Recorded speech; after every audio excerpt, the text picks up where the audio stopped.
Okay, welcome to the first video for Annelida, and we'll start with a bit of a review of where we are up till now. And so we've talked about diploblastic phyla like Cnidaria, where they have a gut, and then they have an inner layer and an outer layer, the epidermis and the gastrodermis, or the endodermis. Okay, and then mesoglia or mesohyle, something on the inside. Okay, if they get a tissue, then it's not going to be mesohyle, it's going to be mesoglia, but something to separate those two layers. Okay, and then we talk about triploblastic organisms. So we've got 3 layers, something like annelids, which we're going to be talking about today. And instead of mesoglia, we still have the epidermis and the gastrodermis, so we've got tissue layers surrounding the gut and on the outside. So this one you could call a tube within a tube, and then this one also is a tube within a tube. But rather than the mesoglia, then there's now a 3rd layer of tissue that runs in between the two inner and outer layers, and that's called mesoderm. Okay, 3rd, middle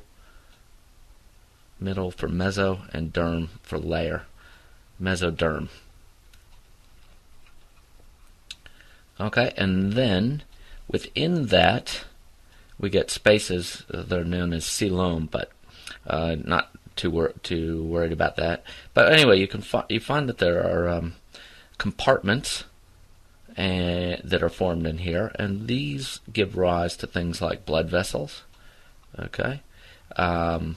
You get other things like heart chambers and all the chambers within organs. And so with this middle layer, you can move past tissues, and that allowed the evolution of new structure to be able to form. So stop for a minute and freeze the video and see what you think. See if you can answer that organ or that question. And the answer is organs. Okay, so tissues is a group of cells working together to perform a specific function. Organs are a group of tissues working together to perform a specific function. So we've already gone over this a little bit in class, but you'll see that as we go through these phyla, as we've been talking about from the beginning, in increasing order of complexity to see the evolutionary pathway from the simplest to the more complex, then we see that the complexity gives rise to the mesoderm and therefore organs. And so when you have organs, you have specialized tissue that has evolved to perform one function very, very well. And that takes the work away from the other tissues of doing that function, so they can specialize into their own little roles, and you get more complexity. So here we go. The lungs are an organ here. The trachea is an organ. Okay, the bronchi or organs. The diaphragm, that's a muscular organ in a person. And there you go. Here's a couple little cartoons for you. And here's an artificial organ and a pipe organ. But no, that's not the kind we're talking about. We're talking about all of the things that allow us to grow bigger. Okay, so far we've had things that are with only 2 layers. And the reason that they could only get to a certain size or not have living tissue inside them, rather than they have mesoglia, is because that they need to be able to exchange oxygen and wastes with the outer environment. It just gets to be too far to diffuse through when you have a big body and no circulatory system. So, but now with the mesoderm, we have things like the circulatory systems, blood, vascular, and lymphatic, the excretory systems like kidneys, reproductive systems like ovaries, testes, ducts, all of those organs, and digestive support organs, liver, gallbladder, as we saw, diaphragm, etc., and bigger brains. So if you've got a circulatory system, you can now support a larger brain or larger aggregation of neural tissue, which is what a brain is. Okay. We're also going to review a little bit of symmetry. So bilateral symmetry. From now on, we've seen radial symmetry for the most part, but bilateral symmetry will be the standard for most of the remaining phyla. So it's a fairly common body plan. Remember radial symmetry, like this jellyfish, you could cut it in any plane along from the, as long as you went through the central axis, and any part will look exactly the same on one side as that plane as another. Now with like this stick figure of a human, of course you can cut it in half, and with minor differences like our heart and being a little bit to the left, we will be exactly symmetrical on the left-hand side and the right-hand side. And that's called bilateral symmetry. So here you go. We also have cephalization, and you can see the bilateral symmetry of this animal. Okay, ventral. Ventral surface is forward, the dorsal surface at the back, posterior tail end trailing, and that's what we'll see in pretty much all of the other phyla. Okay. Nervous system and sensory organs concentrated at the anterior end of the body. This process is called cephalization. All right. And we'll cover that in class a bit more. Okay, the two-way gut. In and out only. There's one entrance. Okay, so one entrance with a two-way gut. Okay.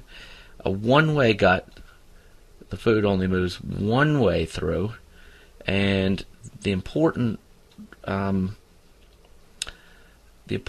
to remember about the evolution of both a mouth and an anus instead of one opening is that it allows for the food to go through and be processed, different parts of the food to be processed in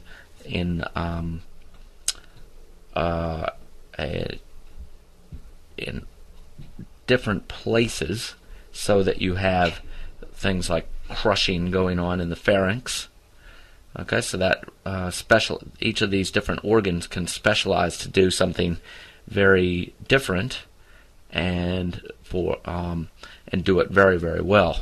So the pharynx crushes the crop also, and gizzard also crush, but you'll have a stomach where lots of digestive enzymes are released, but these things have already broken the food particles into small bits, which can be acted on by those digestive enzymes very quickly. Whereas here, they've got a much slower processing time, because the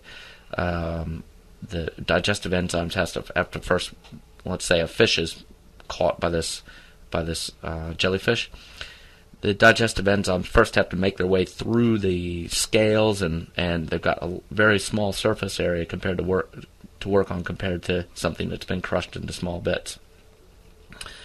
Okay, so for the remaining phyla, we're going to be looking at, for the most part, organisms with one-way gut. The food moves through one way, as opposed to two-way gut, where the food moves in and out through the same entrance. It moves two ways through the same entrance.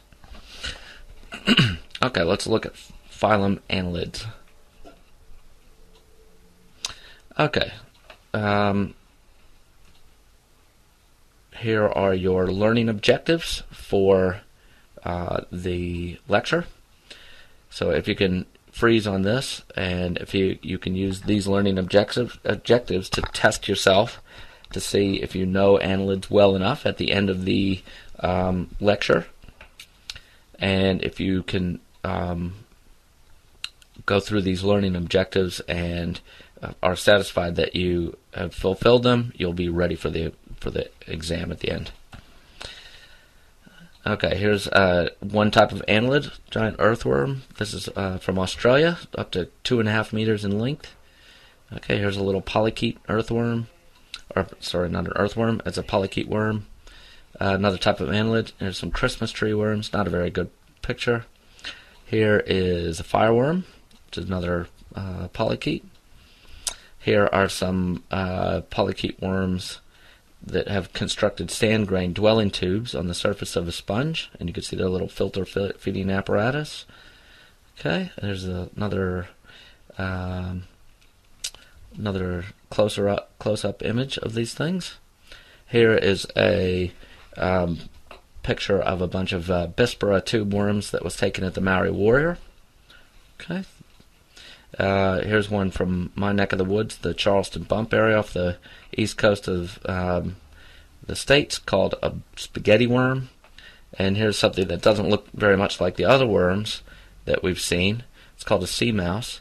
Quite hairy, but if you turn it over, you'll see that it's got the characteristics of an annelid, and especially a polychaete, which you will be able to recognize by the end of the lecture. They get they can be very big, like that 2.5 meter earthworm, but most of them are quite small.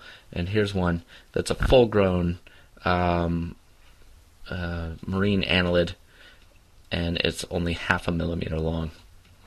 You'll see the video in class. Okay. So 3 classes in Phylum Annelida. Okay, the earthworms, Polychaete, which we're all used to seeing in gardens under rocks and old wooden tree stumps and the like. Okay, under logs. And good fish bait. Here we have leeches, which are Hirudinae. Okay, you will need to know these 3 classes: Polychaete, Hirudinae, and the last one, which we're going to spend pretty much all of our time on, is Polychaetes. Polychaete is the class. For Hirudinae and Polychaete, you'll only need to know that Polychaetes are earthworms and Hirudinae are leeches. Okay. Alright, Polychaetes. Let's look at the class Polychaetes. The reason that we're spending all this time on polychaete worms is because pretty much most everything that you're going to see in marine habitats is going to be a polychaete worm. If you're going to see an annelid in marine habitat, it's with almost no exception going to be a polychaete worm. Okay, so these are carnivores, deposit feeders, suspension feeders, grazers, parasites. They have all sorts of lifestyles, and they tend to have the same body plan, but with specializations that you'll be able to recognize as we go through that help them suit their lifestyle. And but for the most part, all with some very easily recognizable features. Okay, so here's one New Zealand polychaete, the bristleworm.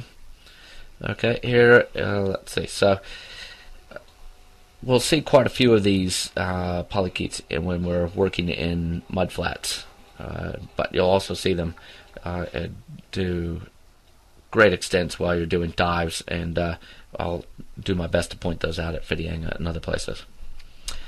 Alright, so some of the structure, the general structures of polychaetes. They've got a head. Okay, that means cephalization, and that generally implies directional movement. But the development of the head, now not all of them move. Some of them just live in tubes and the like, but not all of them. So the head will look very, very different in different polychaetes depending on what type of feeding strategy they live or they have. And the cuticle. So they also have a non-living epidermal excretion, which is called the cuticle. And what that is that it gives them a little bit of structure. It's sort of a very thin membrane that gives them structure and allows them to not bulge out when they're contracting their muscles quite strongly, and it's very important for burrowing.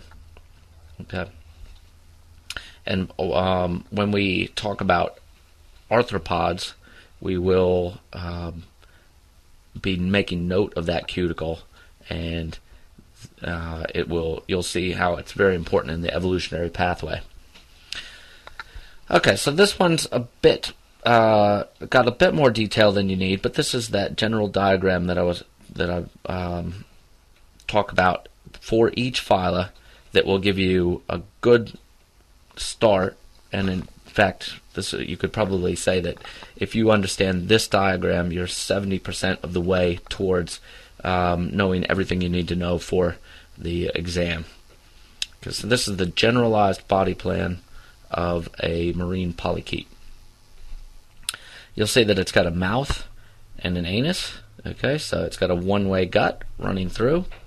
And one of the most obvious things about this that you see is that it's got all of these segments that look just the same. They're carbon copies of each other from here, here, here, here.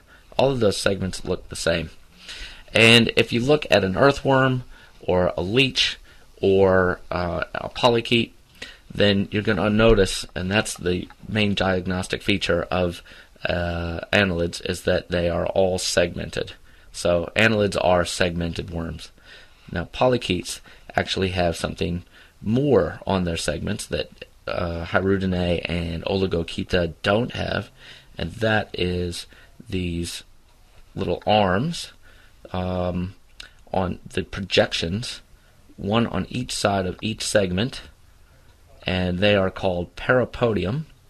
And then they've got little hairs called setae that stick out of the hair, or of the parapodium. And these are for getting purchased when they're burrowing, or possibly for swimming, and we'll see later how they're adapted in many ways for the different lifestyles that these organisms use to make their way. Okay, you'll see that most of the segments all look exactly the same. Whoops. Okay, there we go. Most of the segments look all exactly the same, with the exception of a couple. The very last segment is different, and sometimes can be specialized into a very different looking segment with the trailing organelles, trailing projections on the back of it. And there is a growth zone here where new segments are added, and this is how they essentially grow. They just add more and more and more segments. So they get a lot longer and only a little bit wider as they grow.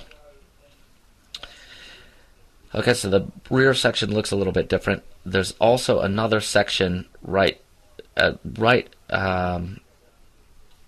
before the head, if you're coming from the body, or the one if you're coming from the front.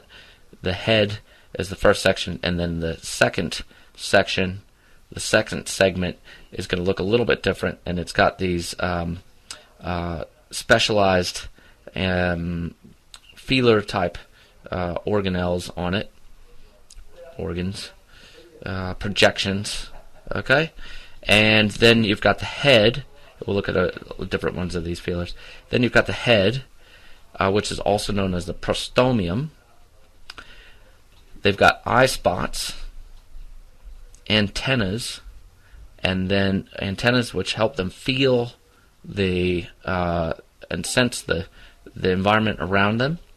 And then they also have palps, which will be specialized in many different ways for the different lifestyles of these of these organisms. And if you can understand this basic diagram, then you pretty much know all you need to know about the polychaetes to be able to recognize them. And then the rest of these lectures will just go through the different specializations of these appendages that go along with different species of polychaetes. And I think we'll leave it there for this video and pick up on Annelida 2.